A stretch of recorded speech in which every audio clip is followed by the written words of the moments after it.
I'm Roman Yossi of the Nashville Predators. I'm Matt Duchesne of the Nashville Predators. I'm Justus Aros of the Nashville Predators. I'm Ryan Johansson of the Nashville Predators. You're listening to the Renegades of Puck with Crazy Charlie. Welcome to the bunker. Welcome to the Renegades of Puck podcast. I'm your host and captain, Crazy Charlie Saunier. And before we get started on the no half-step in hockey coverage, let me first direct you to our home website, renegadesofpuck.com. Once you go to renegadesofpuck.com, you'll learn everything you need to know about the show. And once you're good and educated, you can click on that merchandise tab, and right there, you're going to find our classic logo t-shirt, our Pride logo t-shirt, all of our different special event t-shirts. Don't worry. All of those gimmicks you've come to know and love from the Renegades of Puck, well, they're certainly still available in the online store.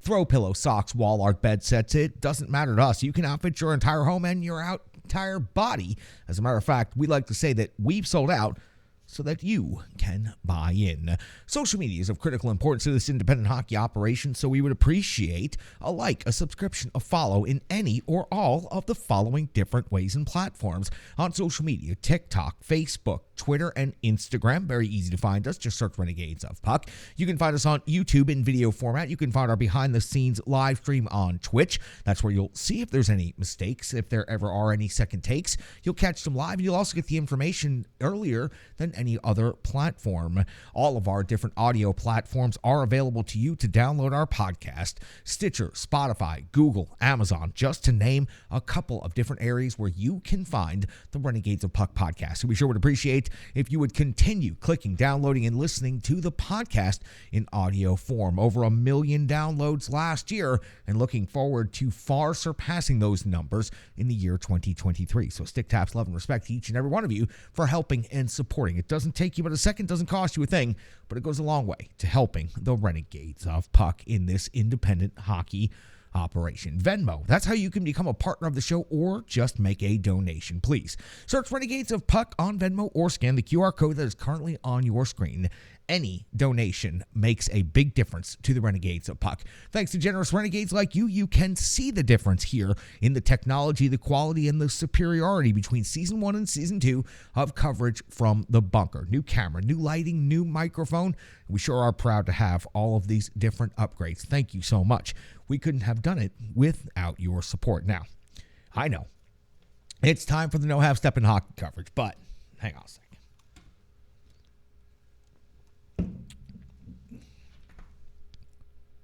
Now, it's time for me to deliver the goods, so let's get to the no half-step in hockey coverage. Time for operation number 709. That's right, operation number 709, show 709 for the Renegades of Puck. And at this moment in hockey history, the Nashville Predators currently find themselves going into the All-Star break in 5th place in the Central Division after 48 games played. They have a record of 24-18-6. 54 points, has them 1 point behind the 4th place Colorado Avalanche and 2 points behind the 3rd place Minnesota Wild and an automatic qualifying playoff spot in the Central Division. So if we take a look at the Central Division from the top down, now a reminder, a couple of these teams still have games to play before the All-Star break, so the standings will shift by the All-Star game. The Dallas Stars currently in 1st place with 65 points. The Winnipeg Jets in 2nd place with 63 points.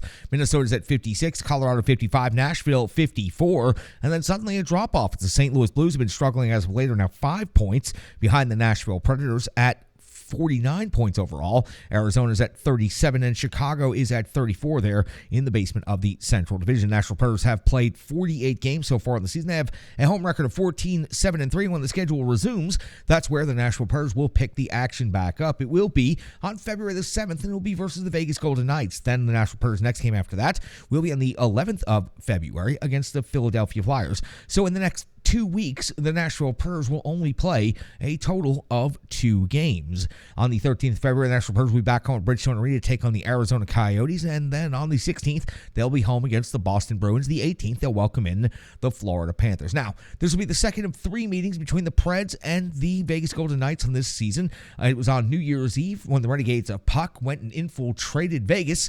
It was back on 12/31 when the Preds fell 5-4 in overtime. Philip Forsberg got the hat trick in that game. Vegas featured 5 different individual goal scorers. Lankinen took the loss for the Nashville Predators, but still put up a very good performance. 27 out of 32 overall. Numbers don't look so good, but overall, he did play a very good game.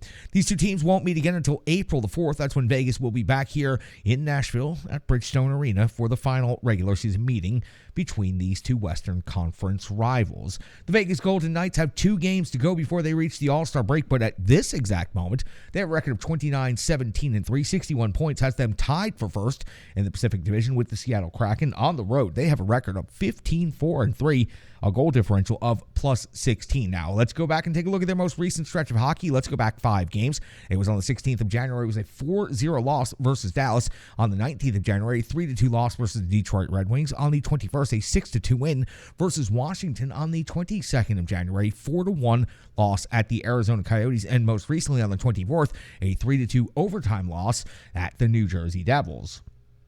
For the Nashville Predators, now we do have injuries to talk about. Carrier is going to be out 4 to 6 weeks, listed as an upper body injury. Did not return for the second period the other night against the Winnipeg Jets after having a fight early in the first period. Mark Borowiecki still on injured reserve, no timetable for his return. Taking a look inside the NHL matchups and the rankings as they stand right now, and reminder, Vegas has 2 more games before facing off against the Nashville Predators, but goals for 3.16, 15th in the NHL for the Vegas Golden Knights, while the Nashville Predators are 26th rated in the league in this statistical metric at 2.81 goals per game. Goals against, 2.92 for the Preds is 13th, 2.88 given up per game is 12th best in the NHL, and that is the Vegas Golden Knights. In the shots for category, Vegas ahead of the Preds, 13th best in the NHL, generating 32.3 shots per game on the net, while the Preds only generating 31.4 shots on net per game. That's good for 18th in the NHL. In the shots against category, the Nashville Predators are 29th in the league. They're giving up 34.5 shots per game. It's a good thing they have a Vezina caliber goaltender in net, because that is an unworldly amount of shots against. Again, 34.5 per game. While the Vegas Golden Knights are giving up 30.2 per game, that is good for 11th in the NHL. Special teams, power play favors Vegas Golden Knights, 12th best in the league, 31 out of 129, 24% conversion rate. That's a really, really good number right there. The Preds are at 16.7% conversion rate, 27th overall in the NHL, 26 conversions out of 156 opportunities. Now, when it comes to penalty kill, the Preds are leading in this metric, 14th in the NHL. They've given up 33 power play goals against, and their kill rate is 80.5%. Vegas is 17th in the NHL in PK, 26 power play goals against, and they have a kill rate of 78.5%. Taking a look at the top 5 scorers from each team and the goaltending numbers, the individual statistical categories. First, let's take a look at the visiting team, the Vegas Golden Knights. Stevenson leads the Knights in scoring, 11 goals, 32 assists for 43 points. Stone at 17 goals and 21 assists for 38 points. Eichel 15 and 19 for 34. Carlson 11 goals, 22 assists for 33 points. And Riley Smith 18 goals, paces the Vegas Golden Knights. 14 assists equals 32 points. In net, Thompson 19, 13 and 2, and 9-1-2 save percentage, 2.71 goals against average. Those are impressive numbers on the season. Take a look at the home team side of individual scores and stats. Philip Forsberg leads the team in goals with 19. When you add 22 assists to that, that equals 41 points, and that is tied for the team lead with the captain, Roman Josi, who breaks down as this way: 12 goals and 29 assists for 41 points. Duchesne is at 14 goals now, 24 assists on the season, 38 points. Mikhail Granlund, 6 goals and 22 assists for 28 points. And Ryan Johansson, 11 goals and 14 assists for 25 points. In net, UC Saros, 19, 13, and 5, a 9.20 save percentage, 2.74 goals against average. These two netminders in this matchup, very, very close and very even statistically. So looking forward to this matchup for the Nashville Predators as they take on the Vegas Golden Knights for the second of 3 times during the regular season matchup. Hockey players are as unique as the game itself, and your uniform should be tailored to fit you. Rebirth Sports is your sports apparel tailor. From shells, bags, warm-ups, hats, hoodies, branding, and more, let Rebirth Sports be your custom hockey tailor. And don't forget to tell them they do more than just hockey. Rebirth Sports on Facebook, Twitter, and Instagram. Rebirth Sport, a match made in hockey. It's now time for the Rebirth Sports full game recap, and we go all the way back to January 26th of the year 2023 when the Nashville Predators were welcoming in the New Jersey Devils to Bridgestone Arena. John Hines deploys his lines in the following way. Forsberg, Glass, Duchesne, Niederreiter, Johansson, and Granlund make up your second line. Smith, Parsonen, and Sissons make up your third line. Trenton, Novak, and Janot. Your defensive pairings, McDonough and Yossi, Ekholm and Carrier. Gravel in with Fabro. Of course, we just talked about Carrier going to be out 4 to 6 weeks, injured in the last game against Winnipeg. UC Saros gets the start in net, and let's just get right to it. We're only 21 seconds into this brand new hockey game, and UC Saros has already come out with a save on Severinson, and it's going to be the first shot on goal of the game. 3:11 into the first, Saros comes with a save on Hischier. Traffic was kept to the outside, an easy stop and look for the netminder of the Nashville Predators. 5:17, Blackwood's in the game, engaged with a save on Fabro, plus Parsonen's rebound jam. A scrum after the whistle showing some emotion between these interconference rivals here early in the first period. 5:39 into the first, Saros comes up with a save on Palat at close range on a low-high play pass from below the goal line. A really slick pass from below the goal line. 6:54, Blackwood comes up with a save on Janot off the rush. 7:39, Smith for New Jersey is off to the box. 2 minutes for high-sticking. Philip Forsberg would hit the post. The Nashville Predators would generate incredible zone time and great possession, but they were unable to beat Blackwood. 10:19, just after the PK, Bratt gets New Jersey on the board with his 19th goal of the season. He fakes the clapper. He opens up Saros, delays just enough to get it through the 5-hole. The Devils have a 1-0 lead at Bridgestone Arena. 10:37 into the first period. Blackwood off to the box. No, he's not actually off to the box. He's getting a penalty, 2 minutes for tripping on Niederreiter's drive to the net. Someone would be taking that time in the box. The Nashville Predators would be going on the power play, though. Blackwood would have to stay in as punishment and stop the Nashville Predators. He would come up with a big save on Duchesne from the slot, but he would not be able to stop Glass, who scores his 7th goal of the season. It was Tommy Novak taking the shot from out high, and Glass jams till it goes into the net. Incredible play and effort to see here by Glass out there on the power play. 1-1 hockey game in the first period.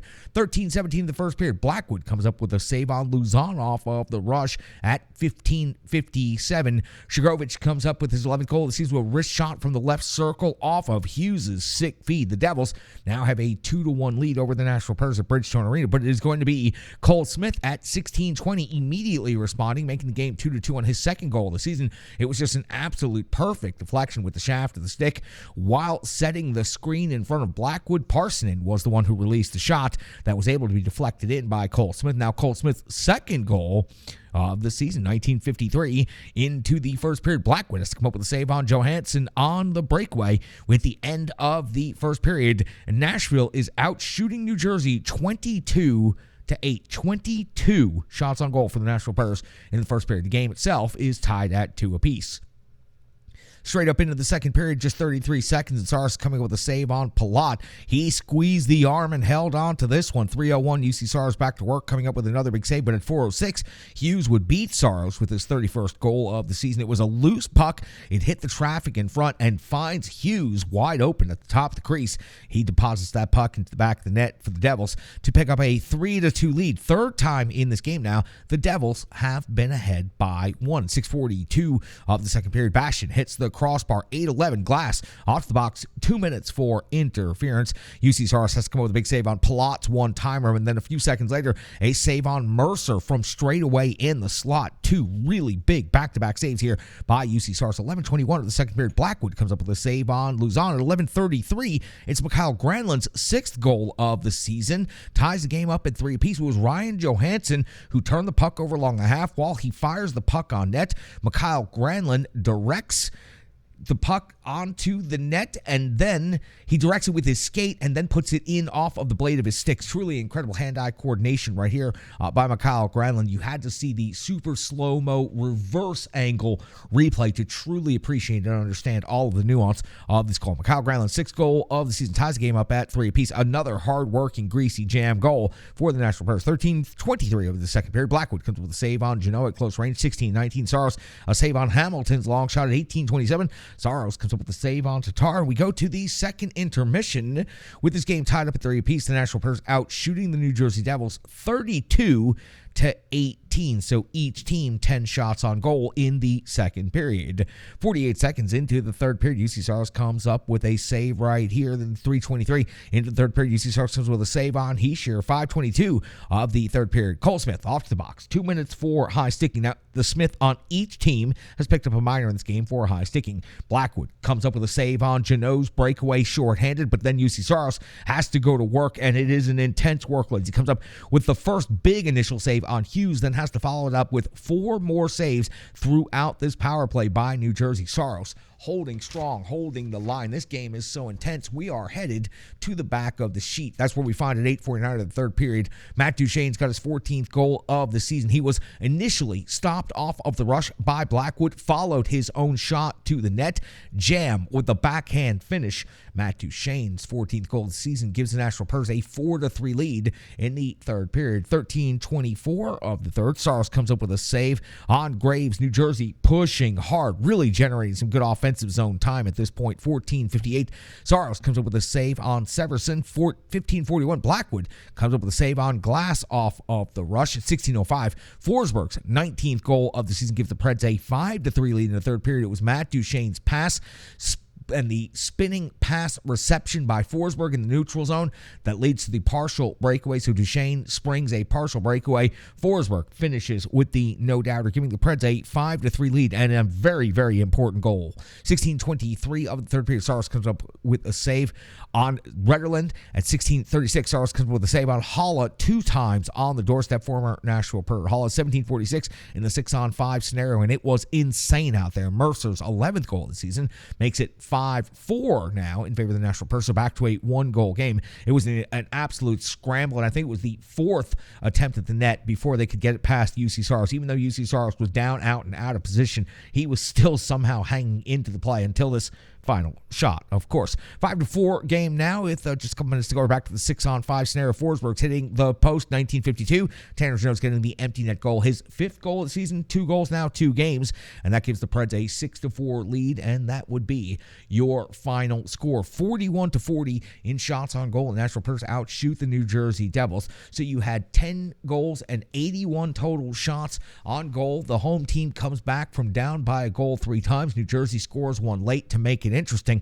That's a fantastic interconference hockey game at Bridgestone Arena tonight. You typically do not see games that are that high-spirited, that highly competitive when East meets West at this time of the year, especially with the Nashville Predators getting ready to head off to the All-Star break. John Hines said it before going into this game. 2-0 was really good, but 3-0 to close out this homestand, or at least close out this portion of the homestand going into the All-Star break would be great, and that's exactly what the Nashville Predators did. They came up with an impressive victory, coming back from down a goal 3 different times against the Devils and ultimately winning this game 6-4. The Nashville Predators certainly took themselves out of their own comfort zone. Having to score 6 goals to win a game is not something that they've had to do very many times this season. They're used to playing lower score games than this, and when they do find success, it's usually because UC Saros is able to keep their opponent to 2 or 3 at the very most. Overcoming 4 goals, that's a lot for this Nashville Predators team, and they go 3-0. We're going to have a whole lot more to talk about when it comes to that. We've got the numbers, we've got the stats, we've got the box score, we've got the analysis, the opinions, and the Renegades of Puck. Sean C. Smith will be coming up here in just a couple of minutes.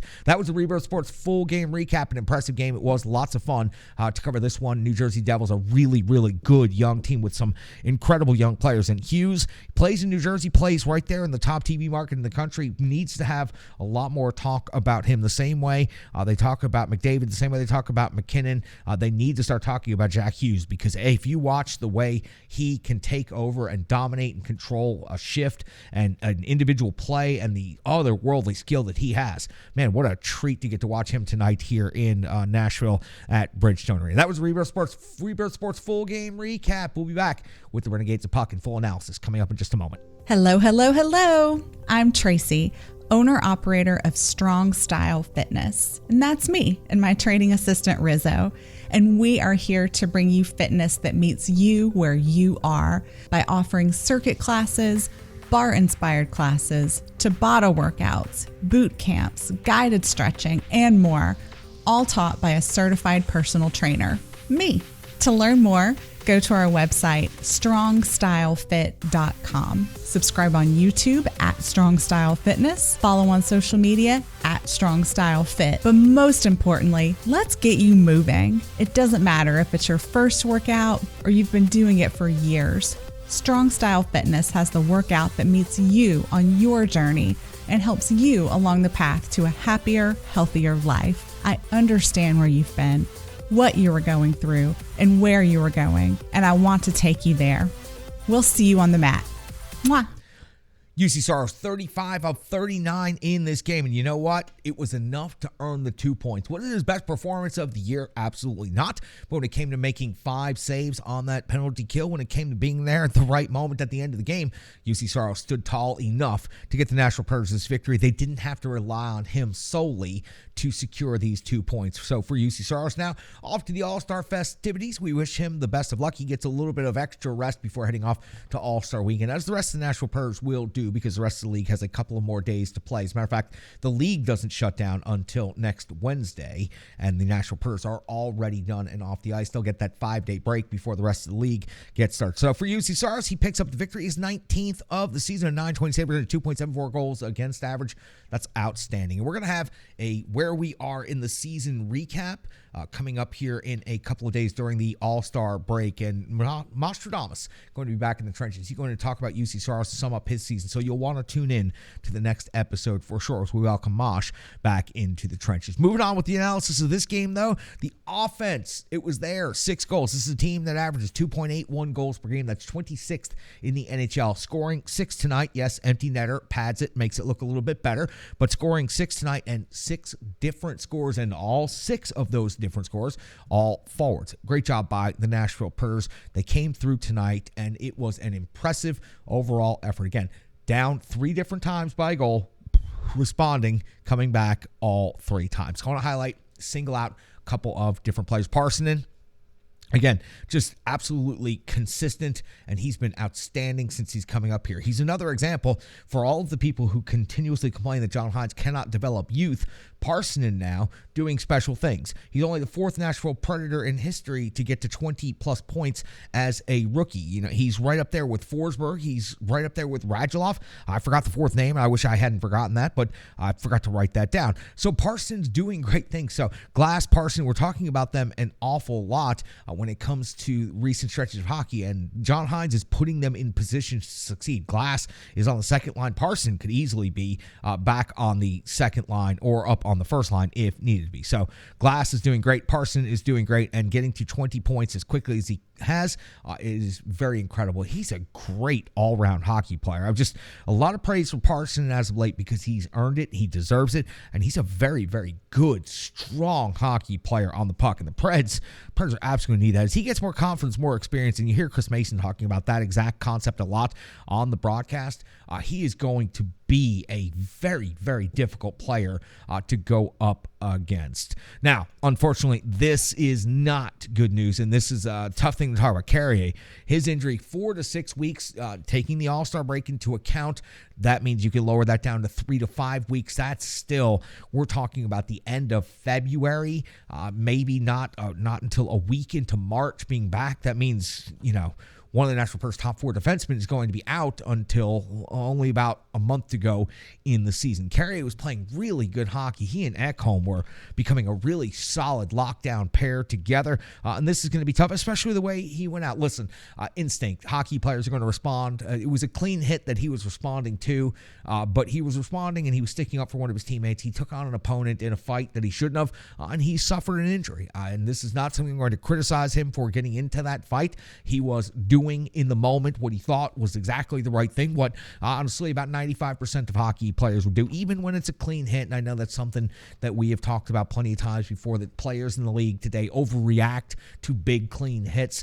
This was one of those situations, but everyone understands it. It's extremely unfortunate that Carrier, who was playing some really good hockey for this Preds team, was really developing very nicely. Again, Carrier, a young defenseman, has been developed since John Hines has been here. Just another thing you need to take a look at. There's a lot of people that will never be satisfied with what John Hines does behind the bench as a Nashville Predators coach. But right now, he's got them just 2 points out of an automatic playoff spot in the Central Division, and he's got them 6 games over 500 going into the All-Star break, and he also has them sweeping 3 playoff teams in a row, a second-place team, and a third-place team. So the Nashville Predators and John Hines are doing more things than the very loud vocal minority on the internet seems to be talking about. 3-0 since the team meeting. Listen, the team, they closed the doors, they called themselves out, and hopefully they looked in the mirror. It's absolutely what they needed to do. It's something we had talked about several times here on this show, and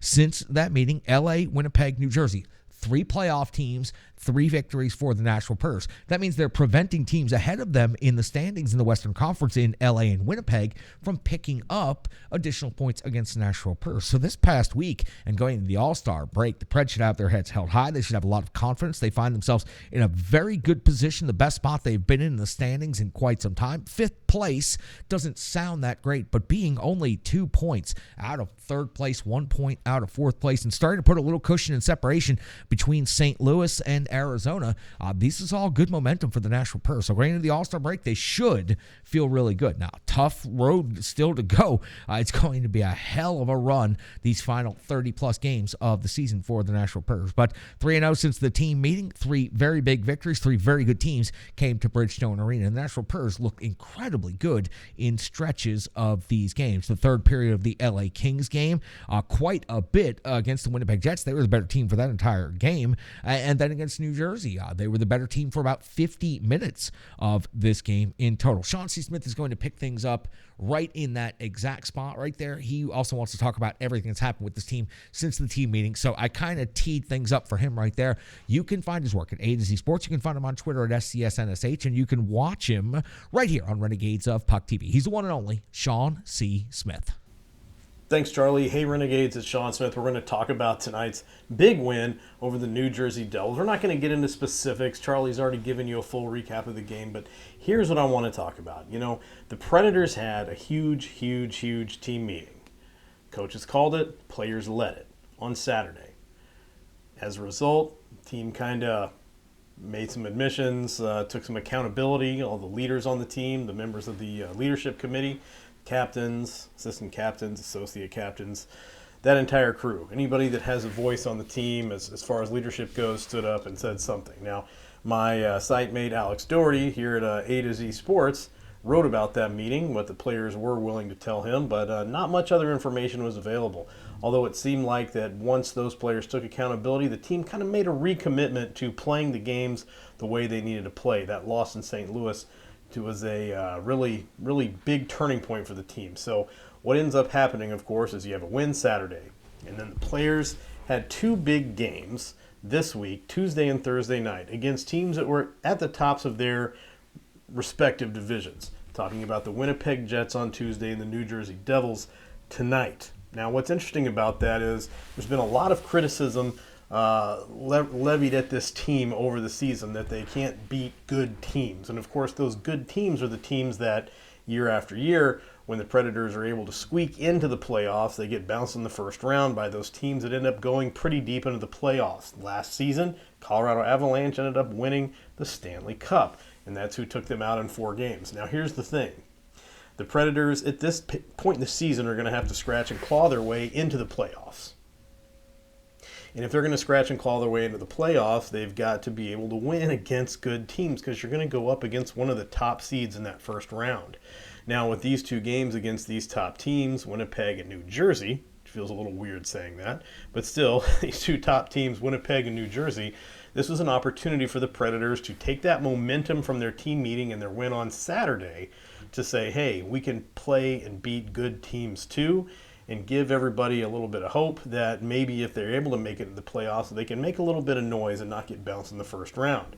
And what a response. Big win on Tuesday over Winnipeg, even bigger win tonight over the New Jersey Devils. And it seems like, you know, looking at the article I wrote earlier this week, that the Predators had a lot to prove over these last 2 games. I think they've done a lot of proving. Now, does that mean they're a playoff team? No. They're not in a playoff spot right now. The team's well aware of that. Coach John Hines spoke about that after the game tonight. They're not in a good place. They're in a better place than they were, but they need to keep working to get closer to where they need to be. He says you'd rather be hot coming down the end of the season, down that home stretch, than you would at the beginning of the season. He said last season they started off kind of hot, then had to scratch and claw, barely made it in the playoffs, limped in the playoffs, literally, and then got booted pretty quick. So here's the thing. I think the Predators have done an excellent job responding, the leaders on the team taking accountability, and what was most interesting tonight was question was asked to Roman Josi, captain of the team, who it was, what were some words that were shared, and he said that you'd want to talk to Johansson. Johansson said the thing that was the best. And of course, he wouldn't share what that was. Matt Duchene was asked if Johansson made a big impact in that meeting, and he, of course, agreed. And when asked what it was that Johansson said, he said, "That's for us to worry about. That's a thing for us. You guys don't need to worry about it." He was laughing when he said it. But then even Coach John Hines, when asked about it, agreed that Ryan Johansson and his comments and what he said, it was the right thing at the right time, really rallied the team, motivated the team, and you see the results over the past few games. So, Charlie, Renegades, tell you what, if you're going to go into an all-star break, this is the way to go. Riding high, a couple of big wins against good teams. All you got to hope is that when they come back from a long break, they perform better than they usually do after a break, which isn't very good. So keep your fingers crossed. Enjoy the break. Renegades, it's good to see you. Charlie, let's send it back over to you. The digital environment can be quite intimidating, time-consuming, and cumbersome, especially with all those other areas that need attention at your business, and that's why Stripe Digital Solutions is here to help. I know because that's exactly what Stripe Digital Solutions did for me and the Renegades of Puck. From designing my home website and helping me create my merchandise to special event posters, brand building, and social media management. But it's not just that, it's so much more. Stripe Digital Solutions has helped me every step of the way. From startup to full-time operation, Stripe Digital Solutions has been there to assist and advise every single step of the journey. In today's fast-paced world, the path to success is having a strong digital partner, and nobody is better in the trenches than Brandy and Stripe Digital Solutions. Get the solution before it's even a problem with Stripe Digital Solutions. The Nashville Predators in this game, quite a bit to report on. 6 total goals scored in this game by the Nashville Predators. 6 different goal scorers. All of those goal scorers are forwards. I'm just going to go ahead and give you their names because they all deserve the recognition for this victory. Matt Duchene, Philip Forsberg, Cody Glass, Mikhail Granlund, Tanner Jeannot with the empty net goal, and Cole Smith scores again, his second goal now of the season. When it comes to assists, Sissons and Parsonen each with 2 assists in this game. Tommy Novak picks up an assist. Ryan Johansson an assist. Matt Duchene picks up an assist, and Roman Josi picks up an assist in this game as well. Shots on goal, Matt Duchene and Philip Forsberg at 5 apiece. At 4, Tanner Jeannot. Also, Gravel had 4 shots on net in this game. When it comes to blocked shots, Luzon had 4 blocked shots. Gravel had 3 blocked shots. Out of the forward grouping, there are not very many blocked shots sniped for the Nashville Predators. Tanner Jeannot led the team in the physical category of hits, qualified for 6 in this game. And just a further commentary on that, not only did he have 6 hits in this game, you can tell now that he has gotten the stress of scoring a goal off of his back, he seemed a lot more Tanner Jeannot-like out there. He was physically imposing, he was intimidating, and he did challenge the entire New Jersey Devils bench at one point in time. That's the Tanner Jeannot we all came to fall in love with last season as a rookie in the NHL.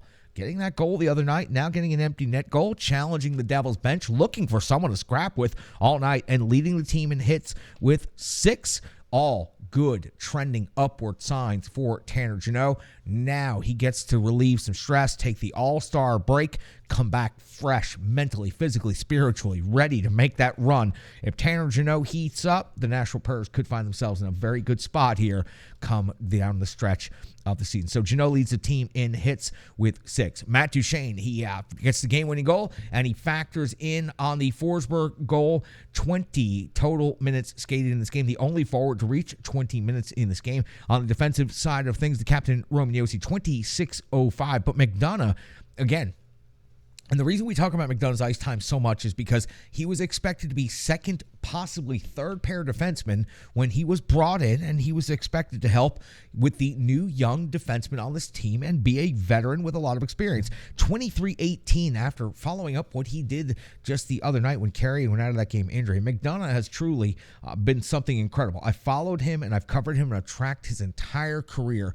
And right now with the Nashville Predators, he's far from his prime, but it's hard to tell. He's as smooth as he's ever been, and he is professional as can possibly be out there. Having Ryan McDonough on this Nashville Predators blue line is a real treat, night in and night out. I'm glad I get a chance to cover him. And in net, UC Saros 35 out of 39.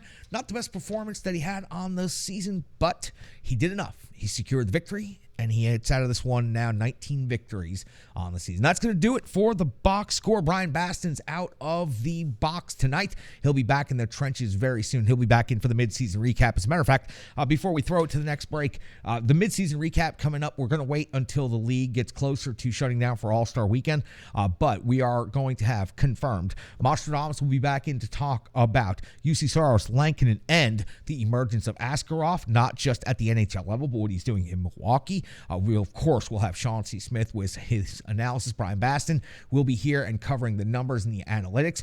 Boyd is going to be back from Penalty Box Radio. He's got a statement. And Jeff Middleton going to be making his debut here in the bunker and in the trenches with the Renegades of Puck. Hard Minutes with Middleton. Looking forward to featuring that segment down the stretch. Jeff is jumping in the trenches. He is young. He is brash. He is extremely talented. And he has the exact disposition that the Renegades of Puck are looking for. We're glad to welcome him in for playoff stretch run coverage after the All-Star break. But he'll be jumping in to give a big picture summary and introduce himself to the Renegades Puck coming up here soon. We've got one more break to go, and then we'll come back, we'll close it up, and we'll say goodbye to you for the All-Star break. Be right back.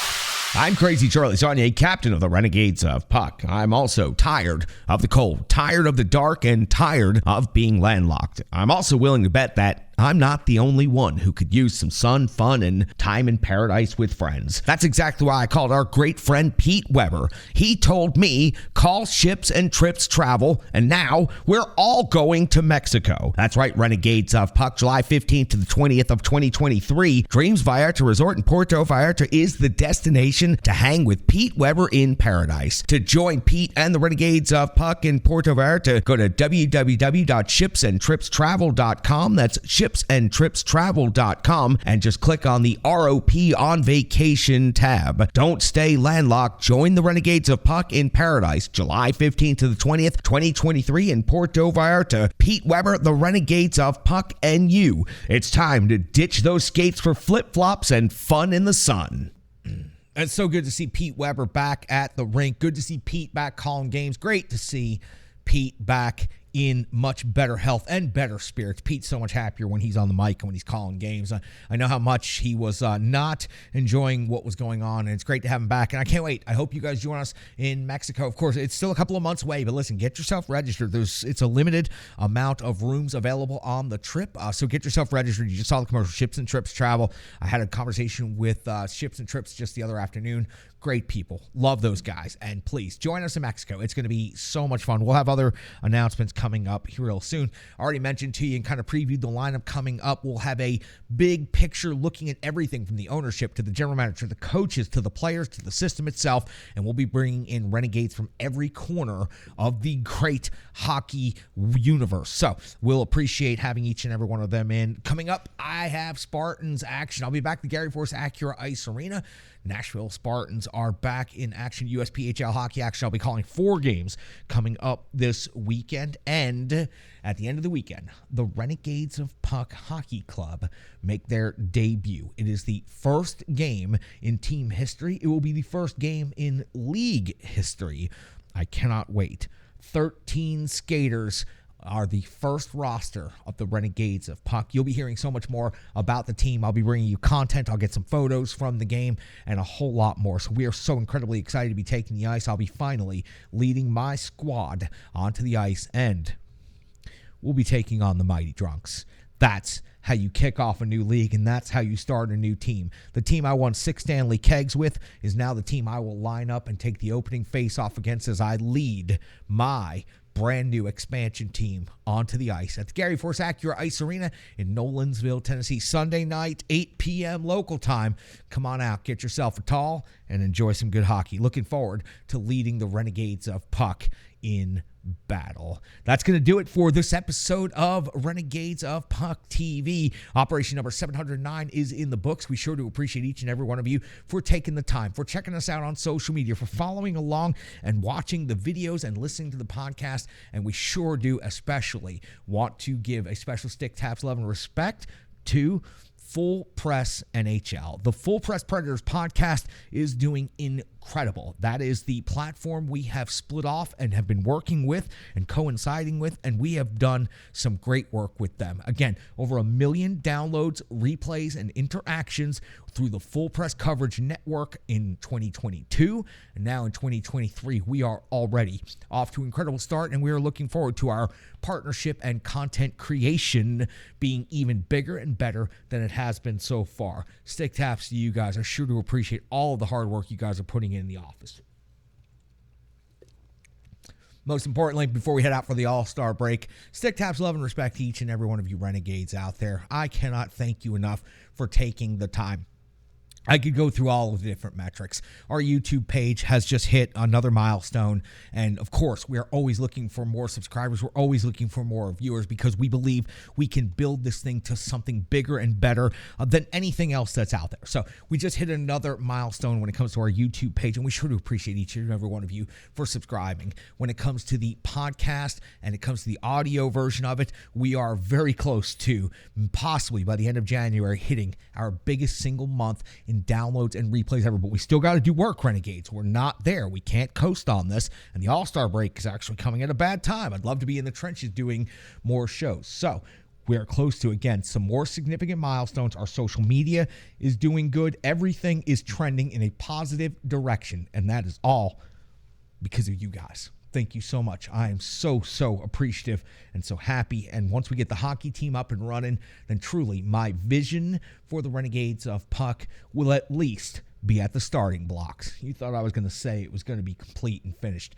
No, my good Renegades, we have many more things to accomplish and many more things to do, but we have built a bedrock of a foundation over the last year, and it's something that we can build the highest skyscraper anyone's ever seen on top of, and I can't wait for each and every one of you to be a part of that with me. Stick taps, love, and respect.